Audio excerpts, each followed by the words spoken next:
hope you can't hear the band next door too much. I'll just try and play a bit louder. Basically, we're talking about independence, and I've talked a few times in the recent videos about grip, and also how to get a nice bounce without straining your arm, without keeping a nice relaxed feel basically. And we covered rolls and maybe some doubles and things as well. So I want to just talk a little bit more quickly about how to get this nice bounce, just very briefly. So you notice that I'm doing this on the ride. The reason is instead of closing off my playing this way, I want to develop a nice open feel for my independent hand, and obviously my bass drum's going to be doing some independent stuff as well. So just keeping that on the ride. What you'll notice is I've gone from the 45-degree hands down position, kept my grip exactly the same. Instead of doing this on the ride, I'm doing this. So I'm turning my forearm over, I'm not straining to move over like this. I'm just turning my hand round in a kind of clockwise direction, and then grip stays the same, but the thumb's on top, and hopefully still going to get that bounce. So it's worth spending a little bit of time just developing that.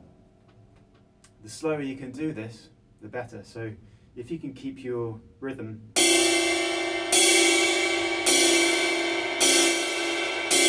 steady,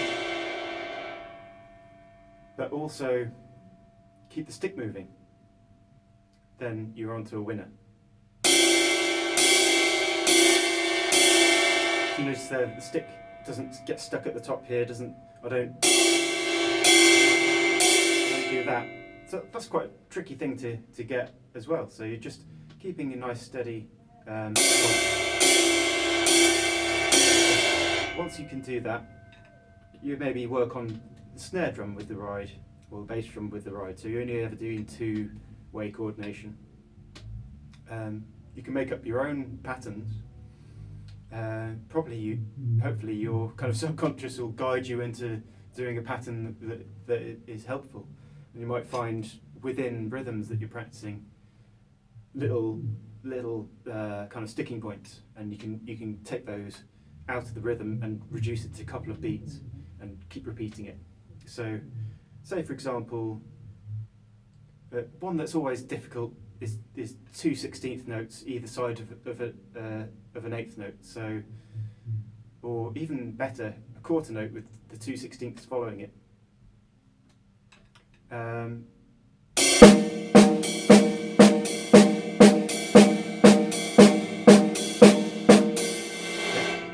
So that sort of thing is great.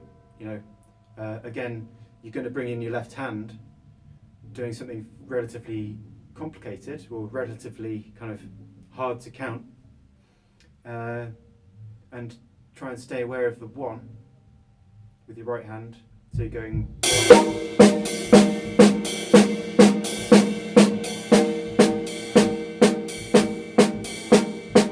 Try it all so at different volumes. So really loud, I won't do that now.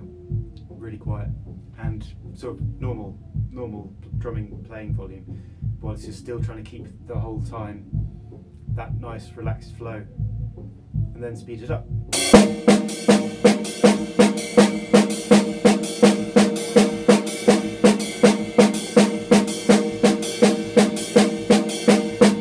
you can get a count going out loud, even better, because you can count as the cymbal hits. Okay, and you could repeat the same thing. That's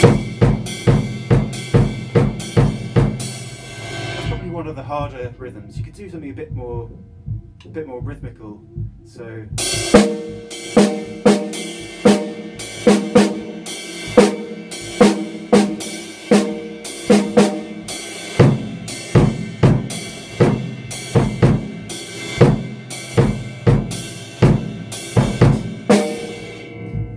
Also bringing beat onto the beat.